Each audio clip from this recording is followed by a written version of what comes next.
ये कहानी एक स्कूल के छात्र की है जिसका नाम योन सी यून है। वह पढ़ाई में बहुत होशियार है और हमेशा टॉप करता है। वह शांत, आत्मनिर्भर और क्लास में बहुत ही लो प्रोफाइल रहता है। वह सिर्फ पढ़ाई में ध्यान देता है और किसी से ज्यादा बातचीत या मजाक नहीं करता। एक स्कूल की गणित प्रतियोगिता में सी यून ने गोल्ड मेडल जीता। जब उसके होम रूम टीचर ने उसे सर्टिफिकेट दिया तो वह बिल्कुल शांत और बेपरवाह दिखा। वहीं उसका एक क्लासमेट यंग बिन, जिसे ब्रॉन्ज मेडल मिला था, बहुत खुश और उत्साहित था। यंग बिन असल में क्लास का गुंडा था। वह अक्सर कमजोर और शांत छात्रों को परे सी यून करता था। उसके लिए सी यून एक आसान निसीयूना था। एक दिन उसने जानबूझकर सी यून पर चप्पल फेंक दी और बाद में बोला कि यह गलती से हुआ। सी यून ने शांत रहकर सिर्फ इतना कहा, अगली बार ध्यान रखना। यंग बिन को सी यून का ऐसा शांत रवैया अच्छा नहीं लगा। वह उसे लड़ाई के लिए उकसाने लगा, लेकिन सी यून ने अपनी ठंडी और शांत सोच बनाए रखी। तभी क्लासरूम में स्कूल की बेसबॉल टीम का कप्तान घुस आया और चिल्लाते हुए पूछा, सूहो कौन है? जैसे ही उसने सूहो को पहचाना, उसने गुस्से में पूछा, तू मेरी गर्लफ्रेंड के साथ फ्लर्ट कैसे कर सकता है? सूहो ने बिना घबराए कहा कि वह लड़की बार बार उसे खाने पर बुला रही थी, लेकिन वह उसके टाइप की नहीं है। इस पर गुस्से में बेसबॉल टीम लीडर ने अपने साथियों से कहा कि सूहो को सबक सिखाया जाए। सब ने बैट से उस पर हमला किया। शुरू में सूहो वारों से बचता रहा,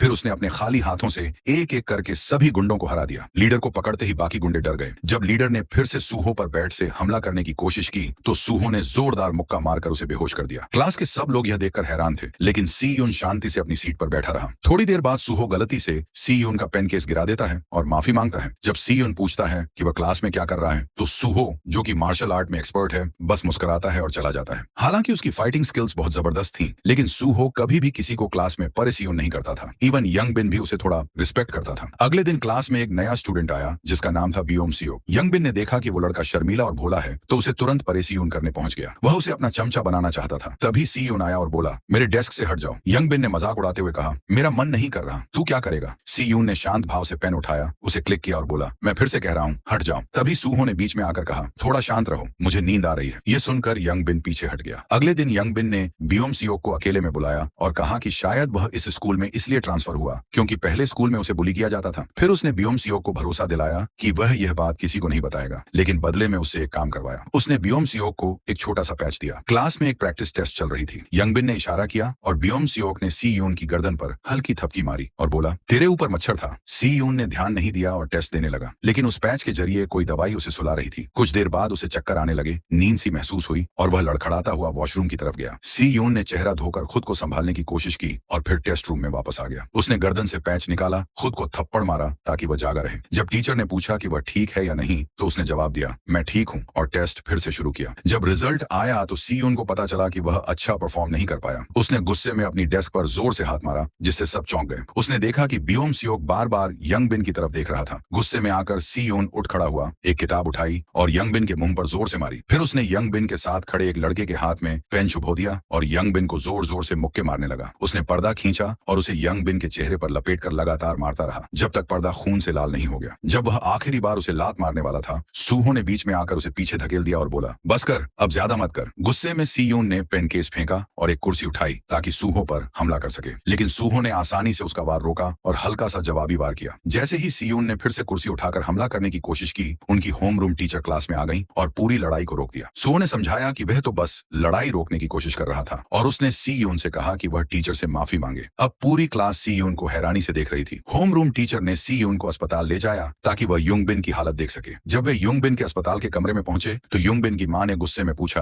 कि सी यून की मां कहां है और वह अपने बेटे को देखने क्यों नहीं आई। सी यून ने जवाब दिया कि उसकी मां है ही नहीं। यह सुनकर युंग बिन की मां नाराज हो गई और उसने धमकी दी कि वह सी यून को सुधार गृह भेज देगी। इसके जवाब में सी यून ने वो पैच निकाला और समझाया कि युंग बिन ने किसी से यह पैच उसकी गर्दन पर लगवाया था और उसमें नशीले पदार्थ थे। युंग बिन तुरंत चिल्लाया और इसका विरोध करते हुए सबूत मांगने लगा। सी यून ने शांतिपूर्वक पूछा कि क्या वो बैकपैक युंग बिन का है। जब उसने बैग खाली किया तो उसमें से सिंथेटिक ड्रग्स का एक डिब्बा गिरा। युंग बिन की मां पूरी तरह हैरान रह गई, जैसे उसके होश उड़ गए हों। होम रूम टीचर ने फिर उन्हें बताया कि यह अब सिर्फ स्कूल वायलेंस का मामला नहीं रहा। युंग बिन को शायद स्कूल ट्रांसफर करना पड़ेगा और बेहतर यही होगा कि उसकी मां इस मामले को चुपचाप यहीं खत्म कर दे। जब सी यून घर लौटा तो उसने देखा कि उसके पापा एक लंबे बिजनेस ट्रिप से लौटे हैं। उन्होंने सी यून की चोटें देखकर पूछा कि क्या हुआ। सी यून ने बस इतना कहा कि वह जिम क्लास में गिर गया था। सी यून के पापा एक प्रोफेशनल जूडो कोच थे और ओलंपिक में भी हिस्सा ले चुके थे। अगले दिन जब सीयोन स्कूल पहुंचा तो उसके सारे क्लासमेट्स उसे अजीब नजरों से देख रहे थे, जैसे सब कुछ बदल गया हो। युंग बिन के दो गुर्गे सीयोन के पास आए और उसे स्कूल के बाद लड़ाई के लिए ललकारा। उन्होंने कहा कि पिछली बार वह सिर्फ इसलिए किसी एक को पेन से चुभा पाया था क्योंकि वे लापरवाह थे। सीयोन उन दोनों गुंडों को शौचालय में ले गया, चुपचाप दरवाजा बंद किया और अंदर से लॉक कर दिया। फिर उसने अपनी जेब से पेन निकाला और उसे क्लिक किया। सीयोन की ठंडी और निडर आंखों को देखकर दोनों गुंडों के रोंगटे खड़े हो गए, जैसे डर की एक लहर उनके अंदर दौड़ गई हो। सीयोन धीरे धीरे उनकी तरफ बढ़ता रहा, पेन को बार बार क्लिक करते हुए। दोनों गुंडे अब कांपते हुए पीछे हटने लगे। तभी सीयोन ने कहा, रुको। फिर उसने शांति से पेन को वापस अपनी जेब में रखा और बिना कुछ कहे बाहर चला गया। जब वह बाहर आया तो उसके क्लासमेट्स उसके चारों तरफ इकट्ठा हो गए और सवाल पूछने लगे। सीयोन ने ठंडे स्वर में जवाब दिया, कब से हम इतने करीब हो गए, और वहां से चलता बना। अब उसके क्लासमेट्स उसे नए सम्मान और भय की नजर से देख रहे थे। इस बीच युंगबिन का कजिन सैक्टा अस्पताल में उसके कमरे में एक काले बैग के साथ आया। युंगबिन ने उसे सीयोन को सबक सिखाने के लिए हायर किया था। सीयोन ट्यूशन से घर लौटते समय बस में बैठा था। एक सिग्नल पर उसने बाहर से हॉर्न की आवाज सुनी और देखा कि सुओ, जो अब डिलीवरी ड्राइवर का काम कर रहा था, वहीं खड़ा है। उन्होंने एक दूसरे को देखा, हल्की बातचीत की। सीयोन ने पिछले दिन कुर्सी से सुओ पर हमला करने के लिए माफी मांगी। सुओ ने हंसते हुए कहा, छोड़ना, चल खाने की ट्रीट दे, और फिर वह अपनी डिलीवरी के लिए निकल गया। अगले दिन युंगबिन, उसका कजिन और उनके कुछ गुर्गे स्कूल के बाहर सीयोन का इंतजार कर रहे थे। जैसे ही सीयोन बाहर निकला, उन्होंने उसका रास्ता रोक लिया, लेकिन सीयोन बिना डरे उनकी ओर बढ़ा और युंगबिन की आंखों में सीधे देखा। सैक्टा ने अचानक सीयोन को थप्पड़ मारा, जिससे वह थोड़ा हिल गया। दूर से कुछ छात्र यह दृश्य देख रहे थे। उन्हें देखकर बियोम सियोक नाम का छात्र तुरंत भागा और सुओ को क्लासरूम में ढूंढा, जो उस समय सो रहा था। उसने सुओ से कहा कि युंगबिन सीयोन को ले गया है और उसे मदद की जरूरत है। सुओ ने पहले कहा कि होमरूम टीचर को बुला लो, मुझे काम पर जाना है। बियोम सियोक ने फिर कहा, मैं तुम्हें 2 गुना पेमेंट दूंगा। सुओ ने मुस्कुराते हुए सिर हिलाया और कहा, ठीक है, अब काम पर लगते हैं। सीयोन को युंगबिन और उसके साथियों ने एक सुनसान जगह पर ले जाया, जहां युंगबिन का कजिन सैक्टा पहले से ही तैयार खड़ा था। उसने अपनी गैंग की एक लड़की को बाहर खड़ा कर दिया था ताकि कोई अंदर न आ सके और वे शांति से सीयोन को पीट सके। युंगबिन ने सैक्टा से कहा,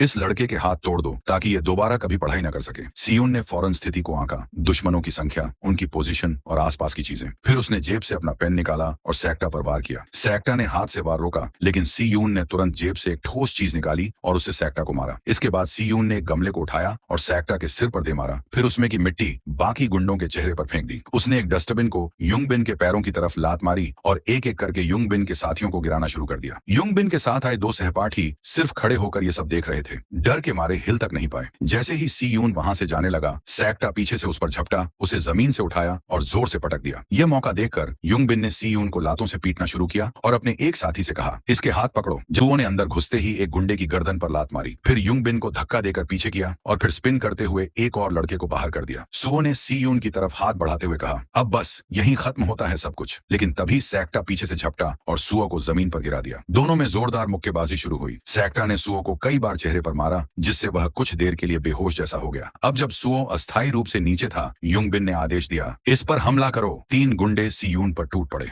और तभी बियोम सियोक आ गया। उसने तेजी से दौड़ते हुए युंगबिन को धक्का दिया, जिससे वह जमीन पर गिर पड़ा और बोतल हाथ से छूट गई। सुओ ने आगे बढ़कर कहा, एक लड़के पर 3-3 लोग हमला कर रहे हो, शर्म नहीं आती? अगर मैं होता तो खुद का मुंह टॉयलेट में डुबो देता। उसी पल सैक्टा के पास उसके बॉस का फोन आया, जिसने उसे तुरंत बुलाया। सैक्टा वहां से चला गया। सीयोन ने युंगबिन की तरफ देखा और कहा, बस करो अब। और फिर सुओ ने सीयोन और बियोम सियोक से कहा, चलो तुम्हें एक जबरदस्त जगह ले चलता हूँ कुछ खाने के लिए। लेकिन जब वो वहां पहुंचे तो पता चला कि वह जगह सुओ की ही पार्ट टाइम नौकरी की जगह थी। सुओ ने जल्दी से मालिक से माफी मांगी कि वह लेट हो गया है और फिर अपने दोस्तों से कहा, चलो मेरी मदद करो, फिर जो मन करे खा लेना। सीयोन ने फर्श पोंछना शुरू कर दिया और बियोम सियोक बर्तन धोने लगा। थोड़ी देर बाद सीयोन ने सुओ से पूछा, तुम थकते नहीं क्या? इतना सब काम करते हो? सुओ ने मुस्कुराते हुए कहा, अरे ये तो कुछ भी नहीं, वीकेंड पर तो मैं मूविंग का काम भी करता हूँ। सीयोन को अब समझ आया कि सुओ क्लास में अक्सर थका थका क्यों दिखता है और वो उसकी मेहनत से काफी प्रभावित हुआ। खाना खाते समय बियोम सियोक ने सीयोन से माफी मांगी। सॉरी, मैंने वो ड्रग पैच तेरी गर्दन पर चिपकाया था। सीयोन ने उसकी माफी कबूल कर ली। सुओ भी उनके साथ बैठा बड़े चाव से खाना खा रहा था। उसने देखा कि सीयोन अब भी कुछ शांत और गंभीर है, तो उसने एक टुकड़ा मीट सलाद में लपेटा और सीयोन के मुंह के पास लाकर कहा, खा ले,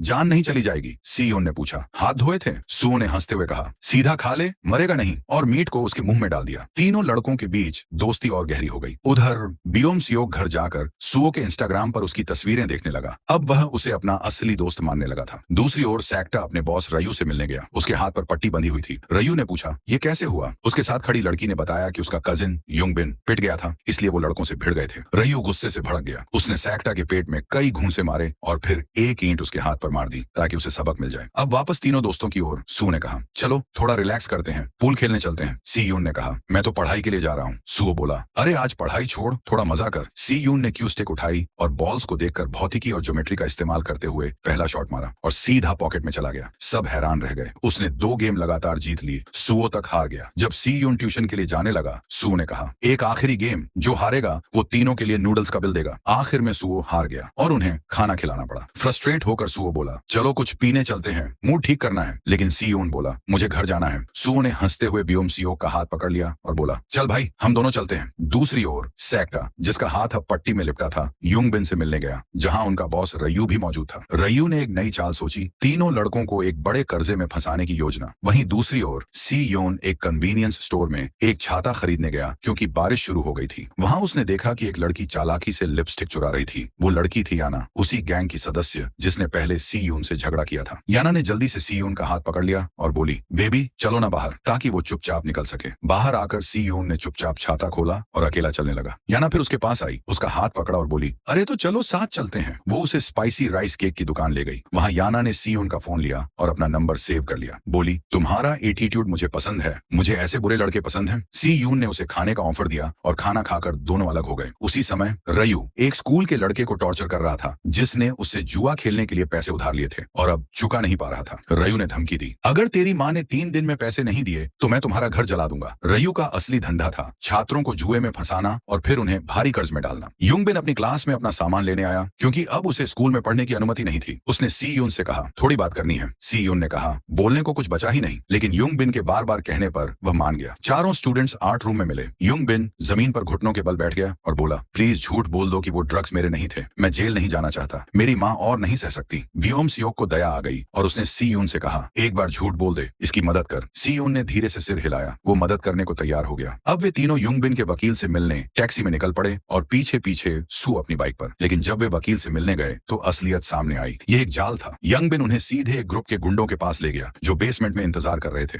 गैंग का लीडर रयू लड़कों के पास आया और बोला कि उनकी वजह से सेक्टा की बांह बुरी तरह से चोटिल हो गई है। उसने हर्जाने के तौर पर 1.5 करोड़ वॉन की मांग की। सूहो हंस पड़ा और कहा कि उनका इस चोट से कोई लेना देना नहीं है। सी यून ने भी रयू से पूछा कि क्या उसके पास कोई सबूत है। रयू डराने वाले अंदाज में पास आया और बोला कि वो पहले भी कई लोगों को उधारी न चुकाने पर इस दुनिया से भेज चुका है। फिर उसने सूहो की गर्दन पर चाकू रख दिया और 3 दिन का वक्त दिया। अगर पैसे नहीं दिए तो वे उसके कर्जदार बन जाएंगे। डराने के लिए रयू ने सूहो के हाथ पर हल्की सी कट लगा दी और फिर अपनी गैंग के साथ चला गया। वहां मौजूद युंगाई ने सी यून की ओर बेबस नजरों से देखा और फिर वह भी वहां से चली गई। उस पल के बाद से रयू की गैंग ने उन तीनों लड़कों का पीछा करना शुरू कर दिया। वे स्कूल आने जाने के रास्ते में, ट्यूटरिंग सेंटर में और उस रेस्टोरेंट तक में जहां सूहो रात में पार्ट टाइम काम करता था, हर जगह घात लगाए रहते। जब सी यून रात को घर पहुंचा तो गैंग के लोग उसका पीछा करते हुए दरवाजे तक आ गए। गुस्से में सी यून ने युंगाई को कॉल किया और बाहर मिलने के लिए कहा। वे एक कॉफी शॉप में मिले। सी यून ने सीधे पूछा कि वो गैंग लीडर कौन है। युंगाई ने बताया कि उसका नाम रयू है। वो उन्हें घर और नौकरी देता है, लेकिन उसके लिए वो बस कचरा है। उसने चेतावनी दी कि रयू पैसे के लिए किसी को भी मार सकता है और सलाह दी कि उसे पैसे दे देने चाहिए, चाहे आधे ही क्यों ना हो। सी यून ने पूछा कि अगर उसने पैसे नहीं दिए तो क्या होगा। युंगाई बोली, तुम्हारी जिंदगी तबाह हो जाएगी जैसे हमारी हो गई। फिर सी यून ने पूछा, अगर पैसे दे भी दिए तो क्या सब कुछ सही हो जाएगा। इस सवाल पर युंगाई चुप हो गई। उधर बियोम सियोक अपने पिता के सो जाने पर चुपके से उनके कमरे में गया और कुछ कीमती चीजें ढूंढने लगा। उसे एक महंगी घड़ी मिल गई। अगली सुबह बियोम सियोक ने सी यून और सूहो को एक प्राइवेट रूम में बुलाया और 1.50 करोड़ वॉन निकाल कर दिखाए। उसने सुझाव दिया कि ये पैसे रयू को दे दिए जाएं ताकि ये सब खत्म हो जाए। सूहो को शक हुआ और पूछा कि उसके पास इतने पैसे आए कहां से। बियोम सियोक ने स्वीकार किया कि उसने चोरी से अपने पिता की घड़ी बेच दी, रीजनिंग देते हुए कि एक ना एक दिन वो घड़ी उसे ही मिलती। सी यून ने धन्यवाद कहा, लेकिन बोला कि वो खुद इस मामले को सुलझाना चाहता है। सूहो ने कहा कि उन्हें सब कुछ पुलिस को बताना चाहिए। तब सी यून ने सबूत के तौर पर गैंग की गैर कानूनी गतिविधियों की तस्वीरें दिखाई और युंगाई की बताई पूरी कहानी सुनाई। युंगाई ने बताया था कि रयू एक ऑनलाइन जुए की वेबसाइट चलाता है जो छात्रों को साइन अप करते ही फ्री पैसे देता है। शुरुआत में वो छात्रों को खूब जीतने देता था, कभी कभी तो लाखों वॉन तक। फिर धीरे धीरे उनकी हार शुरू होती और वे पैसे वापस पाने के लिए पागल हो जाते। चूंकि रयू के पास सभी खिलाड़ियों की जानकारी होती थी, वो उन्हें लोन देने का ऑफर देता ताकि वे खेलते रहें। लेकिन कमाई न होने के कारण छात्र अपने माता पिता से चोरी करने लगते। जो कर्ज नहीं चुका पाते उन्हें ड्रग्स तस्करी जैसे जुर्म में झोंक दिया जाता। वे जिंदगी भर रयू की गिरफ्त में फंसे रहते। सी यून ने बताया कि रयू के पास ही सारे रिकॉर्ड और ड्रग्स रखे हैं। अगर पुलिस उनके घर की तलाशी ले तो सब सामने आ सकता है। तीनों स्कूल से बाहर निकलने लगे और जब उन्होंने गैंग मेंबर्स को बाहर देखा तो सूहो ने कहा कि वो अकेला जाएगा। उसने कहा वो गैंग का पता भेज देगा और फिर बाकी 2 दोस्त पुलिस को बुला लें। दोस्तों को अलविदा कहकर सूहो अकेले ही रयू से मिलने निकल पड़ा। रयू ने पूछा, क्या तुम तीनों अलग अलग हो गए, पैसे लाए हो। सूहो ने शांत भाव से कहा, जरा रुको, और फिर बोला कि वो स्कूल के टॉप टॉप स्टूडेंट्स में से है। उसने सुझाव दिया कि थोड़े बदलावों से रयू की जुए की वेबसाइट की कमाई दोगुनी हो सकती है। सूहो ने बताया कि उसके कजिन ने उसे वो स्कैम वेबसाइट दिखाई थी और उसने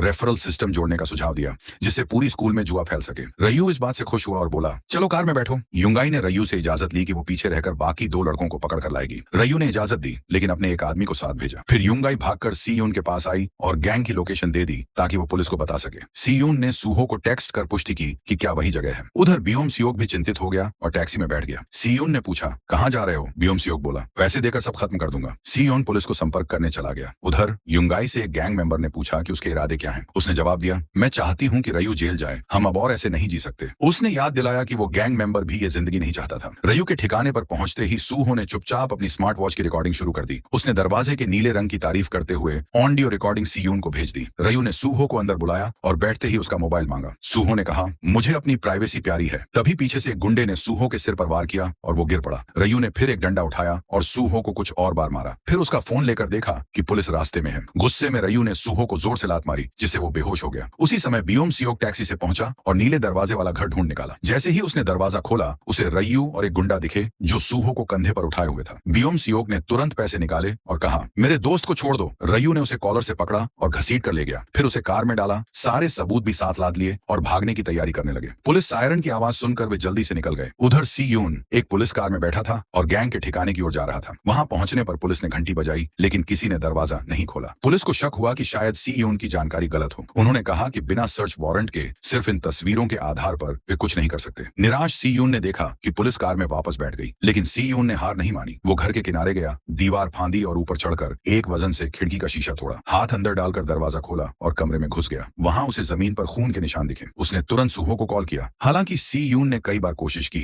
लेकिन वह सूहो से संपर्क नहीं कर पाया। उसी समय उसने पास ही एक तिजोरी देखी जिसका दरवाजा खुला हुआ था। गैंग लीडर रयू ने सैक्टा को कॉल करके आदेश दिया कि वह तुरंत योंगई को लेकर उसके पास पहुंचे वरना वह सैक्टा के साथियों की सारी जानकारी पुलिस को सौंप देगा। ये सुनते ही सैक्टा ने योंगई की ओर मुड़ते हुए कहा कि वह थोड़ी देर में वापस आएगा और उसे अपनी क्रेडिट कार्ड का इस्तेमाल करके कुछ दिनों के लिए कहीं रुकने की सलाह दी। उसने जोर देकर कहा कि योंगई उसका पीछा न करे। उसी समय योंगई को सीयून का फोन आया। सीयून ने उसे बताया कि वह गैंग के ठिकाने तक पहुंच चुका है लेकिन वहां कुछ भी नहीं मिला। लगता है कि वे सूहो को पहले ही कहीं और ले जा चुके हैं। योंगई ने तुरंत उसे एक ट्रैकिंग ऐप डाउनलोड करने को कहा और पेशकश की कि वह अपनी लोकेशन शेयर करेगी ताकि वह उसका पीछा कर सके। उसने जोर देकर कहा कि सीयून को पुलिस के साथ आना ही होगा वरना वे सब खत्म हो जाएंगे। इसके बाद योंगई ने आग्रह किया कि वह सैक्टा के पीछे जाए। उसने सीयून से विनती की कि वह उसे साथ चलने दे। उधर सीयून को योंगी की ओर से एक मैसेज मिला जिसमें बताया गया कि सूहो संभवतः एक पार्क में हो सकता है। देरी किए बिना सीयून उस पार्क की ओर दौड़ा। उसी समय सैक्टा और योंगई भी पार्क पहुंचे जहां गैंग लीडर से मिलने के लिए गेट खोला गया और उन्हें अंदर ले जाया गया। अंदर जाते हुए योंगई लगातार अपनी लोकेशन सीयून के साथ साझा करती रही। सैक्टा अपराध बोध से भरा हुआ योंगई से माफी मांगता है कि उसने उसे रयू की आपराधिक गतिविधियों में घसीटा। इसी दौरान सीयून पार्क पहुंचा और देखा कि गैंग की गाड़ियां बाहर खड़ी थीं। वह चुपके से दरवाजा खोलकर अंदर गया और तुरंत पुलिस को कॉल कर दिया। सैक्टा और योंगई अब रयू के सामने थे। रयू ने गुस्से में सैक्टा से पूछा कि क्या उसने उसे अच्छी जिंदगी नहीं दी थी या क्या वह उसे धोखा देने वाला था। फिर अचानक उसने सैक्टा को थप्पड़ मारा और एक लोहे की रॉड से मारने लगा। योंगई ने रुकने की गुहार लगाई जिस पर रयू ने व्यंग्य में कहा कि सैक्टा में बदलाव उसी की वजह से आया है। उसने अपने आदमियों को आदेश दिया कि योंगई को अंदर बंद कर दो। रयू ने फिर अपने 14 साल के एक छोटे गुर्गे को आदेश दिया कि वह सैक्टा को चाकू से मार डाले, ये सोचकर कि वह बच्चा जेल नहीं जाएगा। उधर योंगई को एक कमरे में बंद कर दिया गया जहां सूहो और बियोम सियोक भी थे। जैसे ही रयू सूहो को चाकू मारने वाला था, सैक्टा अचानक लौट आया और उस पर झपट पड़ा, उसे जमीन पर गिरा दिया। सैक्टा ने सबको चेतावनी दी कि अगर किसी ने कदम बढ़ाया तो वो सबको तोड़ देगा। रयू और सैक्टा के बीच भयंकर लड़ाई शुरू हो गई। कई बार झेलने के बावजूद सैक्टा ने रयू को जमीन पर गिरा दिया। रयू ने चाकू उठाया, खुद को संभाला और सैक्टा को फिर गिरा दिया। तभी योंगई ने एक भारी वस्तु से रयू के सिर पर वार किया और चाकू उठाकर बाकी गुर्गों को डराया, लेकिन रयू उठ खड़ा हुआ और योंगई की गर्दन पकड़ ली जिससे चाकू गिर गया। उसने गुस्से में कहा कि सैक्टा का बदलना सिर्फ उसकी वजह से हुआ। तभी पुलिस सायरन की आवाज सुनाई दी। सीयून ने एंट्री ली और बताया कि पुलिस आ चुकी है और बाहर खड़ी गाड़ियों की तलाशी लेने वाली है। रयू और उसके लोग भागने लगे लेकिन सीयून ने दौड़कर अपने दोस्तों को खोल दिया। तभी रयू लौट आया और सीयून का फोन दिखाया जो पुलिस सायरन की आवाज चला रहा था। उसने सीयून की चालाकी की तारीफ की, फिर फोन तोड़ दिया और अपने आदमियों को हमला करने को कहा। सीयून और सूहो ने डटकर मुकाबला किया। रयू ने फिर चाकू उठा लिया और सैक्टा ने योंगई और बच्चे को भागने को कहा। वे तीनों भागे लेकिन असली पुलिस को देखकर छुप गए। लड़ाई जारी रही। सीयून को 2 गुंडों ने लात घूंसों से मारा और रयू ने उसके गाल पर चाकू से चीरा मारा। ठीक उसी समय पुलिस पहुंची और अपने हथियार तान दिए। रयू ने एक गुंडे को पुलिस की तरफ धक्का दिया और भागने लगा। सीयून ने उसका पीछा किया। थोड़ी दूर जाकर रयू रुका, सोचा कि बच गया है, लेकिन सीयून उसके पीछे पहुंच गया। सीयून ने एक लकड़ी की छड़ी उठाई उठाई और हमला करने बढ़ा, लेकिन रय्यू ने उसे पछाड़ दिया। रय्यू चाकू निकालकर उसे मारने ही वाला था कि तभी सुहो पहुंचा और कहा, अब लड़ाई शुरू करो। सुहो ने उसके वारों को चतुराई से टाला और दोनों दोस्तों ने मिलकर रय्यू को काबू में लिया। सुहो ने उसका चाकू छीन लिया, लेकिन रय्यू ने उसे गला पकड़कर दबोच लिया। सी यून ने जल्दी से अपनी बेल्ट उतारकर रय्यू की गर्दन कस दी, लेकिन रय्यू ने उसे भी गिरा दिया। फिर सुहो ने लड़ाई जारी रखी, लेकिन वह भी घूंसे खा रहा था। यह देखकर सी यून ने एक ईंट उठाई और जैसे ही सुहो ने एक जोरदार किक मारी, रय्यू लड़खड़ाकर गिर गया और बेहोश हो गया। इसके बाद सुहो ने सी यून से पूछा, तुम अकेले उसके पीछे क्यों गए? सी यून बोला, क्या तुम भी नहीं आए थे? सुहो ने उसे पागल कहा, फिर मिलकर रय्यू को बांध दिया। उधर भागते हुए योंगई को सेक्टा ने दरवाजे से धक्का देकर बाहर निकाला और कहा, तू निकल जा, तेरा इससे कोई लेना देना नहीं। वह बच्चा योंगई को खींचकर बाहर ले गया। जैसे ही पुलिस अंदर पहुंची और सुहो की ओर बंदूकें तान दी, कुछ ही पलों में कई और पुलिस कारें आ गईं और सभी गैंग के सदस्यों को हिरासत में ले लिया गया। गैंग लीडर को जब पुलिस वैन में ले जाया जा रहा था तो उसकी मुलाकात सेक्टा से हुई। उसने उसका अपमान किया, लेकिन जवाब में सेक्टा ने उसके चेहरे पर जोरदार हेडबट मारा। इसके बाद तीनों लड़के सी यून, सुहो और बियोम सियोक राहत की सांस लेते हुए फिर से मिल गए। एक पुलिस अफसर आया और उनसे कहा कि सी यून और बियोम सियोक को थाने चलना होगा बयान देने के लिए। थाने में एक काले सूट वाला आदमी उनके पास आया और बताया कि उसने चीफ से बात कर ली है। स्कूल और उनके परिवार को इस घटना के बारे में कुछ नहीं बताया जाएगा। वह आदमी फिर सी यून से बोला, तुम जा सकते हो। जाते जाते सी यून ने पीछे मुड़कर कहा, गैंग लीडर रय्यू को छोड़कर बाकी सब तो मजबूरी में थे, उन्हें माफ कर दीजिए। उसके बाद वह चला गया। बियोम सियोक ने उस आदमी से गुजारिश की, मेरे पापा को मत बताइए, लेकिन उस आदमी ने कहा कि यह मुमकिन नहीं है और बियोम सियोक को एक कमरे में ले गया जहां रय्यू को बंद किया गया था। उसने बताया कि बियोम सियोक के पिता, जो एक सांसद हैं, चाहते हैं कि रय्यू को उसकी हरकतों की सजा मिले। उसने खुद रय्यू के चेहरे पर एक मुक्का मारा और बियोम सियोक को भी सिखाया कि सही तरह से मुक्का कैसे मारा जाए। रय्यू ने उसे उकसाया जब तक कि गुस्से में बियोम सियोक वहां से बाहर न चला गया। थाने के बाहर सी यून को योंगई मिली। उसने तुरंत पूछा कि क्या सेक्टा ठीक है। सी यून ने आश्वस्त किया कि वह सिर्फ पूछताछ में है, सब ठीक हो जाएगा। योंगई ने बताया कि बाकी लड़के तो अब जा चुके हैं, शायद अपने घर लौट गए। सी यून फिर यंगाई को अस्पताल में सुहो से मिलने ले गया। वहां उसने सुहो से यह कहा कि बियोम सियोक के पिता ने सब कुछ संभाल लिया था, जिससे उन्हें किसी भी तरह की मुश्किल का सामना नहीं करना पड़ेगा। सुहो ने मजाक में कहा कि बियोम सियोक के पिता को कोई अध्यक्ष होना चाहिए, क्योंकि उनके सचिव ने सुहो का अस्पताल का खर्च भी उठाया था। सी यून ने स्पष्ट किया कि बियोम सियोक के पिता एक सांसद हैं। फिर तीनों ने हल्की फुल्की बातचीत की। अब राहत महसूस कर रहे थे कि वे सुरक्षित हैं। इस बीच बियोम सियोक के घर उसके सांसद पिता ने गोल्फ क्लब थामते हुए उसे बिस्तर पर लेटने का आदेश दिया। फिर उसने बियोम सियोक को गोल्फ क्लब से लगातार पीटना शुरू कर दिया। अगले दिन बियोम सियोक स्कूल पहुंचा और वहां उसकी क्लासमेट्स ने उसे घेर लिया। वे यह जानने के लिए एक्साइटेड थे कि क्या वह, सी यून और सुहो वाकई उस गैंग को खत्म करने में सफल रहे थे जो जुआ वेबसाइट चला रहे थे। बियोम सियोक ने यह पुष्टि की और वे सब उसकी सराहना करने लगे। सवालों की झड़ी लगा दी। लंच के समय तीनों दोस्त साथ बैठे और बियोम सियोक ने सुझाव दिया कि वे वीकेंड में साथ में खाना खाने जाएं। जब बियोम सियोक ने अपने दोनों दोस्तों को यंगाई के बारे में बात करते सुना तो उसने उत्सुकतावश पूछा कि वह कौन है। उसे जल्दी ही पता चला कि वह वही लड़की है जिसने अगले दिन रियो को सिर पर मारा था। जब सी यून ने बताया कि यंगाई कुछ समय के लिए सुहो के घर रह रही है तो बियोम सियोक का चेहरा असहज हो गया। अगले दिन जब बियोम सियोक अपने दोस्तों के साथ बाहर जाने की तैयारी कर रहा था, उसने अपनी सेविंग से कुछ पैसे निकाले ताकि उन्हें खाना खिला सके। फिर उसने सुहो का इंस्टाग्राम चेक किया और उसके फॉलोइंग लिस्ट पर क्लिक किया, जहां उसने एक लड़की का प्रोफाइल देखा। जब उसने प्रोफाइल खोला तो उसने यंगाई के बहुत सारे फोटोज देखे जिनमें वह और सुहो एक साथ थे। कुछ तस्वीरें तो काफी पर्सनल लग रही थीं। बियोम सियोक ने तस्वीरों को स्क्रॉल किया और उसकी भावनाएं धीरे धीरे उदास होती गईं। बाद में वह सुहो और यंगाई से मिलने गया। कोशिश की कि वह सुहो से बातचीत कर सके, लेकिन सुहो तो यंगाई के कमेंट्स में ही व्यस्त दिखे, जिससे बियोम सियोक को अकेलापन महसूस हुआ। जब वे एक कैफे पहुंचे तो यंगाई ने उत्साहित होकर सुहो का हाथ पकड़कर उसे बगल में बैठने के लिए कहा, जिससे बियोम सियोक को स्पष्ट रूप से गुस्सा आया। कुछ समय बाद सीयून वहां पहुंचा और उसने सुहो और यंगाई से खुशमिजाज बातचीत शुरू कर दी, जबकि बियोम सियोक और अधिक अकेला महसूस कर रहा था। बाद में सबने कराओके का मजा लिया, लेकिन बियोम सियोक सुहो और यंगाई को एक साथ देखकर असहज हो गया और बाहर जाकर कुछ ड्रिंक लाने का बहाना बनाया। उसने अपने पुराने स्कूल के दोस्तों का एक ग्रुप देखा और तुरंत उन्हीं से बचने के लिए छिप गया। बियोम सियोक एक रूम में गया और अपने दोस्तों को फोन करने की कोशिश की, लेकिन उसे यह महसूस हुआ कि उसने अपना फोन कैरियोके रूम में ही छोड़ दिया था। जब वह वापस आया तो उसने देखा कि सुहो का फोन यंगाई के पास था और वह एक कॉल पर बात कर रही थी। बियोम सियोक ने गुस्से में फोन छीन लिया और यंगाई को डांट दिया। सुहो ने जल्दी से दखल दिया, लेकिन यंगाई नाराज होकर बाहर चली गई। सुहो ने उसका पीछा किया ताकि उसे शांत कर सके। कुछ समय बाद बियोम सियोक के पुराने स्कूल के सहपाठियों ने कैरियोके रूम में आकर उसे जोर जोर से तंग किया। सी यून ने बियोम सियोक के लिए खड़ा होते हुए उन सभी को डांटा और अंत में वे सब वहां से चले गए। अगले दिन जब बियोम सियोक अपनी डेस्क पर बैठा हुआ था तो उसके पास कुछ सहपाठी जोर जोर से बात कर रहे थे। गुस्से में आकर बियोम सियोक ने उन्हें चुप रहने को कहा। जब उनमें से एक लड़के ने उसकी ओर ताना मारा, बियोम सियोक तुरंत उसे कॉलर से पकड़कर खींचने लगा। सी यून ने उसे शांत करने की कोशिश की, लेकिन बियोम सियोक लगातार आक्रामक होता जा रहा था। सुहो ने आकर बियोम सियोक को हाथ से खींचते हुए उसे शांत करने की कोशिश की, लेकिन बियोम सियोक ने उसे झटके से हटा दिया और कहा कि उसे छूने की कोशिश न करे, फिर अकेला चल दिया। यह पता चला कि वे लड़के जो पिछले रात कैरियोके बार में थे थे वही लड़के थे जिन्होंने बियोम सियोक को अपने पुराने स्कूल में तंग किया था। अब वे उसे लगातार फोन करके उसे मिलने के लिए मजबूर कर रहे थे। अगले दिन सी यून और सुहो बियोम सियोक के घर गए। बियोम सियोक ने उन्हें अंदर आने के लिए कहा। सुहो ने देखा कि घर काफी बड़ा और खूबसूरत था और उसने परिवार की एक तस्वीर पर टिप्पणी की जिसमें बियोम सियोक का परिवार खुश नजर आ रहा था। बियोम सियोक ने कहा कि वे असल में उसका परिवार नहीं थे। उसके पिता ने उसे गोद लिया था जब वह राजनीति में आया था ताकि अपनी सार्वजनिक छवि को बढ़ावा दे सके। सी यून ने फिर उन बुलीज के बारे में बात की जिन्हें उन्होंने कैरियोके में देखा था और इस पर बियोम सियोक ने अपने दोस्तों से कहा कि ये वही लड़के थे जिन्होंने उसे पुराने स्कूल में परेशान किया था। उन्होंने उसे बार बार अस्पताल भेजा और अंततः स्कूल बदलने के लिए मजबूर किया। उसने बताया कि कैरियोके बार में उनसे मिलने के बाद वे उसे लगातार कॉल कर रहे थे ताकि वह उनके साथ घूमे। सुहो ने पूछा कि वे ऐसा क्यों कर रहे थे तो बियोम सियोक ने कहा कि वह हमेशा चुपचाप रहता था लेकिन वे उसे अपनी स्थिति को ऊंचा दिखाने के लिए निशाना बना रहे थे। सुहो ने यह सुझाव दिया कि वे उन बुलियों को कॉल करें और उनसे माफी मांगवाएं। वे बुली जो अब फिर से एक कैरियोके में थे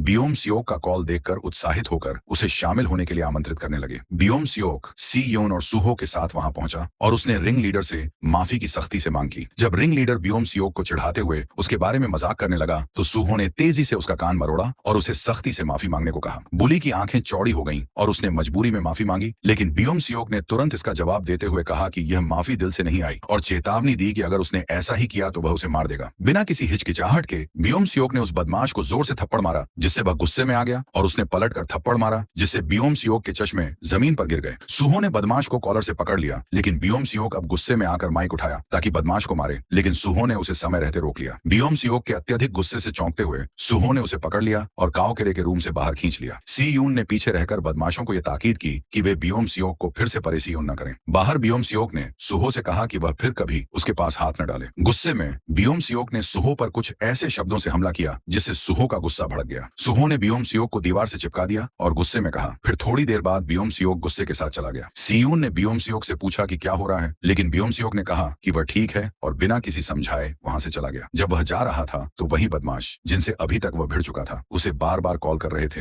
वे अब उससे हिसाब चुकता करना चाहते थे। बियोम सियोक ने जल्दी से उनसे बचने की कोशिश की लेकिन वह यंग बिन के 2 गुर्गों से टकरा गया। इन बड़ी बड़ी गुंडों को देखकर पुराने बदमाश डरने लगे। उन्होंने बियोम सियोक पर गालियां दी लेकिन उसके नए दोस्तों ने बीच में आकर कमजोर बदमाशों को खींच लिया और उन्हें एक अच्छी धुलाई दी। रिंग लीडर बदमाश ने बियोम सियोक को चढ़ाया तो बियोम सियोक ने उसे लात मारी और फिर अपनी भड़ास निकालते हुए उसे बार बार लाते मारी। इसके बाद उसके नए दोस्तों ने उसका उत्साह बढ़ाया जिससे बियोम सियोक का गुस्सा और बढ़ गया। अंत में उसे एक ऐसा समूह मिल गया जो उसकी रक्षा करेगा और उसकी प्रतिष्ठा बढ़ाएगा। इसके बाद उन्होंने सब मिलकर क्लब जाने का फैसला किया। बियोम सियोक ने पैसे का एक ढेर निकाला और उन्हें मौज मस्ती करने के लिए उकसाया जिससे उसके नए दोस्त उससे प्रभावित हो गए। उन्होंने एक दूसरे को इंस्टाग्राम पर फॉलो करना शुरू किया और बियोम सियोक ने दिखाने के लिए कि वह उनके साथ सामंजस्य बैठा सकता है शराब पीने की शुरुआत कर दी। बाद में उसने सुहो का इंस्टाग्राम प्रोफाइल देखा और अनफॉलो बटन पर टिक किया। कुछ देर सोचने के बाद उसने अनफॉलो कर दिया। बियोम सियोक ने अपने नए दोस्तों को प्रभावित करने के लिए फ्लर्टिंग के हुनर का प्रदर्शन किया। शराब की बोतल पकड़े हुए वह सुंदर लड़कियों के टेबल के पास गया और उन्हें अपनी चतुराई से प्रभावित किया। एक लड़की ने भी उसे एक ड्रिंक दिया जिससे वह और भी विश्वास से भरा हुआ महसूस करने लगा। अगले दिन बियोम सियोक कक्षा में देर से पहुंचा और उसकी तबीयत हल्की सी खराब थी क्योंकि रात को शराब पी थी। जब सीयून ने पूछा कि क्या वह शराब पीकर आया है तो बियोम सियोक ने सवाल को नजरअंदाज किया और कक्षा के पिछले हिस्से में जाकर पहले रात मिले 2 बदमाशों से बात करने लगा। वह खुश था जिससे सीयून को कोई शक नहीं हुआ। लैब सत्र के दौरान बियोम सियोक ने सीयून और सुहो के साथ बैठने के बजाय बदमाशों के साथ बैठने का फैसला किया और उनके साथ हंसी मजाक करता रहा। सीयून चिंतित हुआ और बियोम सियोक को बाहर बुलाया ताकि उनसे बात कर सके। बाहर सीयून ने पूछा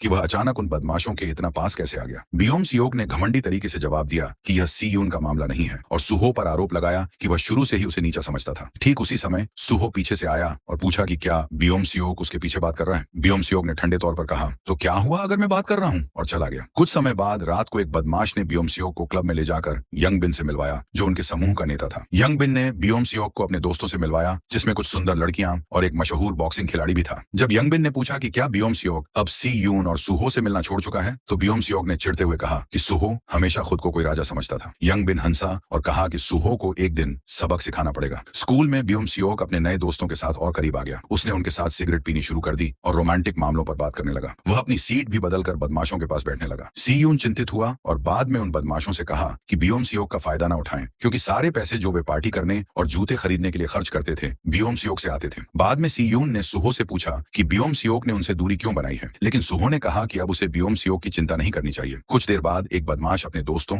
और बियोम सियोक के साथ खाने के लिए लाइन में बिना खड़े हुए चला आया। सुहो ने जोर से पूछा कि क्या उन्हें लगता है कि वह लाइन में खड़े होने की जरूरत नहीं समझते और फिर बदमाश को धक्का दे दिया। बाकी सब लाइन में खड़े हो हो गए, लेकिन बियोम सियोक वहीं खड़ा रहा, हिलने से मना कर दिया। सुहो उसके पास गया, उसे घूरते हुए कहा कि लाइन में खड़े हो। बियोम सियोक ने नफरत से कहा मैं नहीं चाहता, और फिर सुहो ने उसे भी धक्का दे दिया। बियोम सियोक गुस्से में खड़ा हुआ, फिर अपने दोस्तों के साथ बाहर चला गया। बाहर बियोम सियोक ने एक बदमाश से पूछा कि क्या ऐसा कोई है जो सुहो को पीट सके, और फिर उसने किसी भी कीमत पर सुहो को हरवाने के लिए पैसे देने का ऑफर दिया। उस बदमाश ने बताया कि वे पहले रात एक बॉक्सिंग खिलाड़ी से मिले थे और उसे लड़ा सकते हैं। बाद में बियोम सियोक और उसके दोस्तों ने उस बॉक्सिंग खिलाड़ी से मिलने के लिए यंग बिन के स्कूल का रुख किया और उसे 1 मिलियन वन की रकम ऑफर की। खिलाड़ी ने खुशी से स्वीकार किया और वादा किया कि वह सुहो को उसके जन्मदिन पर हराएगा और मुकाबला लाइव दिखाएगा। शाम को जब सुहो डिलीवरी करने जा रहा था तो यंग बिन और 2 बदमाशों ने उसकी मोटरसाइकिल के फ्रंट ब्रेक खराब कर दिया। बियोम सियोक ने दूर से पूरी घटना पर नजर रखी। सुहो ने जब महसूस किया कि उसके ब्रेक काम नहीं कर रहे तो उसने गाड़ी को संभालने की कोशिश की, लेकिन वह कारों से टकरा गया और गिर गया। यह देखकर बदमाशों की टोली घबराई कि शायद सुहो को गंभीर चोटें आई होंगी या वह मारा भी जा सकता था। वे लोग जल्दी ही वहां से भाग गए, लेकिन बियोम सियोक वहां रुका रहा और परेशान कर देने वाले भाव से घूरता रहा। कुछ समय बाद सुहो होश में आया और घबराया हुआ इधर उधर देखने लगा। अगली सुबह सुहो देर से क्लास पहुंचा, उसके पैर में चोट लगी थी और वह लंगड़ाता हुआ चल रहा था। जैसे ही वह अंदर गया उसने देखा कि बियोम सियोक उसे बहुत ही तीव्र और अजीब नजरों से घूर रहा था। ब्रेक के बाद सुहो ने बियोम सियोक से कहा कि वह उसे देखना बंद करे क्योंकि इससे उसे घबराहट हो रही है, और फिर उसे वहां से चले जाने को कहा।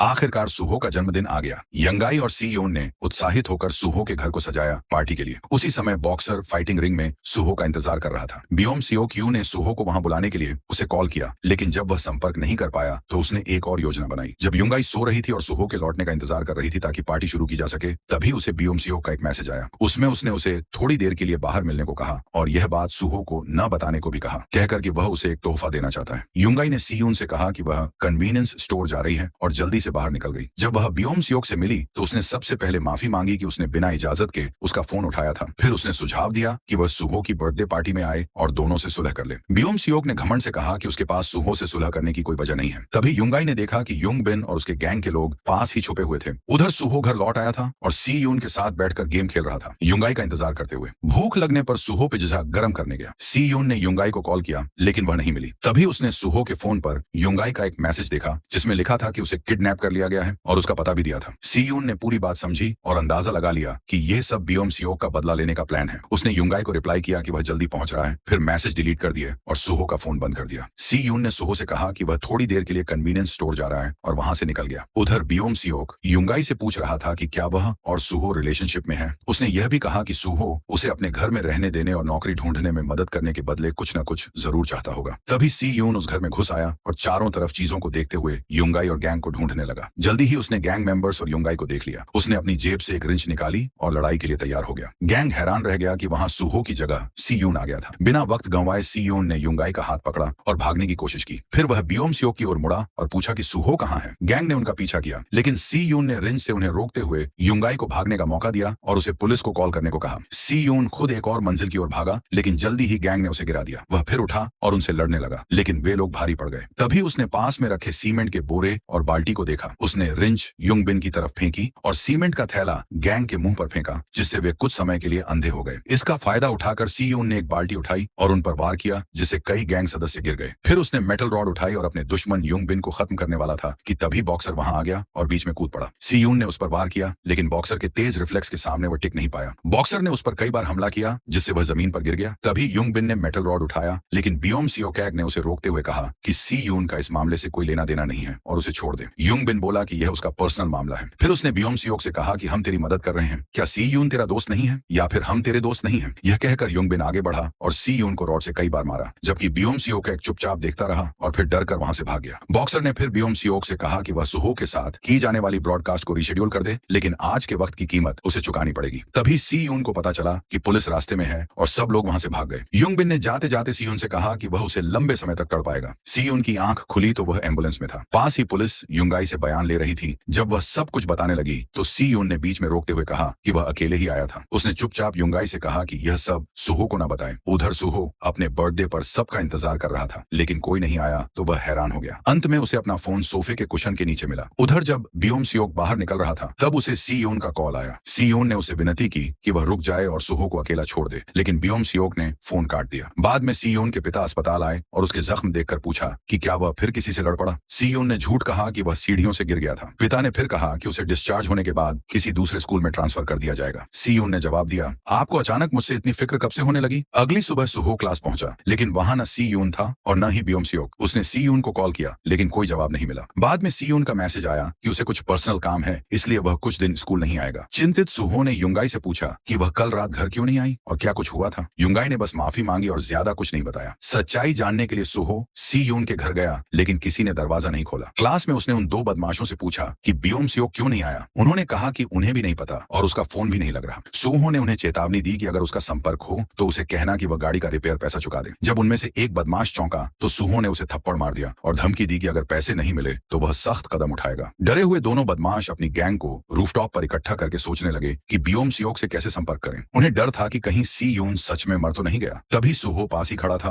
और सब सुन रहा था। उसने एक छोटे बदमाश को पकड़ लिया और हाथ से दबाव डालकर सच्चाई उगलवा ली। बदमाश ने बताया कि यह सब बियोम सियोक की प्लानिंग थी। उसी ने बॉक्सर को सी यून की पिटाई के लिए हायर किया था और ये बदमाश सिर्फ तमाशा देखने आए थे। सुहो तुरंत युंगाई के पास गया और पूछा कि सी यून किस अस्पताल में है। उसने बताया कि आज ही उसे डिस्चार्ज किया गया है और सी यून ने उसे कहा था कि वह सुहो को कुछ भी न बताए। सी यून, जो अब अस्पताल से घर आ चुका था, जब दरवाजे की घंटी सुनी तो आवाज से पहचाना कि सुहो आया है। सुहो ने कहा कि उसे एक गिलास पानी चाहिए। सी यून ने जैकेट पहनकर दरवाजा खोला। सुहो ने देखा कि सी यून के एक हाथ पर पट्टी बंधी थी, लेकिन शांत रहकर कहा, कल फाइनल एग्जाम है, तुम्हें वहां होना चाहिए। इसके बाद सुहो वहां से चला गया। उधर बियोम सियोक का पिता, जो एक जाने माने राजनेता था, पुलिस से सब कुछ जानकर घर लौटा और बियोम सियोक की बहुत पिटाई की। उसने उसे बेइज्जती कहकर चिल्लाया और कहा कि अब वह उसे विदेश भेज देगा और कभी वापस नहीं आने देगा। गुस्से में बियोम सियोक घर से भागा। बटलर ने उसे रोकने की कोशिश की, लेकिन वह टैक्सी में बैठ गया। बटलर ने टैक्सी की नंबर प्लेट की फोटो ले ली। टैक्सी में बैठकर बियोम सियोक ने देखा कि उसके बदमाश दोस्तों के कई मिस्ड कॉल आए हैं और सुहो का एक मैसेज भी था। मैसेज खोलते ही उसने देखा कि उसके दोस्त जमीन पर घुटनों के बल बैठे हैं और सुहो ने लिखा है, अगर तू फोन नहीं उठाएगा तो इसका अंजाम सब भुगतेंगे। इस बीच सुहो ने गैंग लीडर यंग बिन का सामना किया और उसे धमकाते हुए अपने हाथों से पीटते हुए कहा कि वह बियोम सियोक को कॉल करे और उसे बुलाए। यंग बिन ने कहा कि उसे बियोम सियोक का कुछ पता नहीं है क्योंकि उसका फोन बंद है। तभी जब सुहो यंग बिन की एक उंगली मरोड़ने ही वाला था, तभी बियोम सियोक का फोन आया। सुहो ने उससे पूछा कि वो कहाँ है और उसे छिपना बंद करने को कहा। कॉल खत्म होते ही सुहो ने यंग बिन से फिर निपटना शुरू कर दिया। बियोम सियोक ने तब उस बॉक्सर से संपर्क किया जिसे उसने पैसे देकर रखा था और उसे तुरंत सुहो को सबक सिखाने के लिए कहा। साथ में फौरन